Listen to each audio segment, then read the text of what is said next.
Régir les marchés carbone qui vont permettre d'échanger des réductions d'émissions entre pays est l'un des derniers points techniques de l'accord de Paris. La COP26 de Glasgow s'est accordée ce samedi 13 novembre 2021 sur les règles d'application de l'article 6 du traité. Le principe d'un marché carbone est de permettre à un pays qui n'arrive pas à remplir ses objectifs de réduction d'émissions de gaz à effet de serre d'acheter les réductions générées par un autre pays ou une entreprise pour compenser son mauvais bilan. Par exemple, un pays A peut acheter un crédit qui va permettre à un pays B de construire une centrale photovoltaïque plutôt qu'une centrale à charbon. Le pays B bénéficie d'une énergie renouvelable et le pays A compense ses émissions.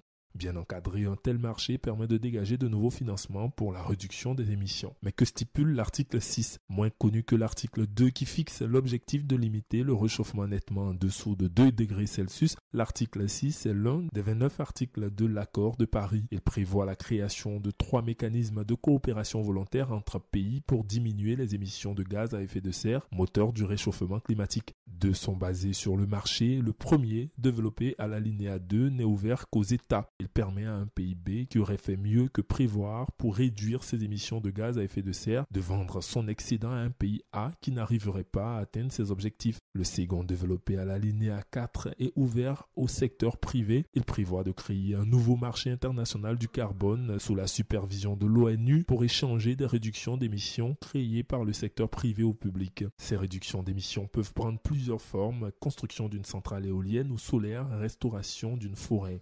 Dans le cadre de l'accord de Paris, chaque pays a soumis une contribution déterminée au niveau national, en abrégé CND, à savoir un objectif de réduction des émissions de gaz à effet de serre. Or, selon l'ONU, 71% des pays envisagent d'utiliser l'un des mécanismes de l'article 6 pour remplir leur CND. Mettre en place des règles claires et efficaces est donc primordial pour une diminution réelle des émissions de gaz à effet de serre et pour limiter le réchauffement.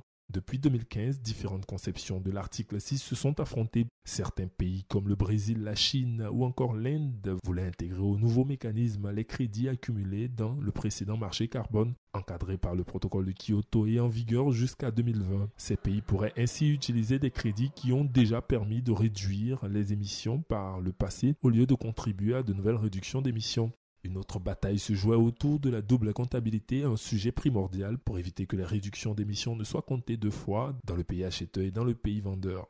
Un mécanisme d'ajustement doit être mis en place pour l'éviter, mais le Brésil poussait pour y échapper. Les pays signataires se sont accordés sur un mécanisme d'ajustement qui empêche toute double comptabilité sur les 2 marchés. Selon Gilles Dufresne de l'ONG Carbone Market Watch, il faut rester vigilant. Il y a toujours un risque d'abus, mais le message envoyé est clair.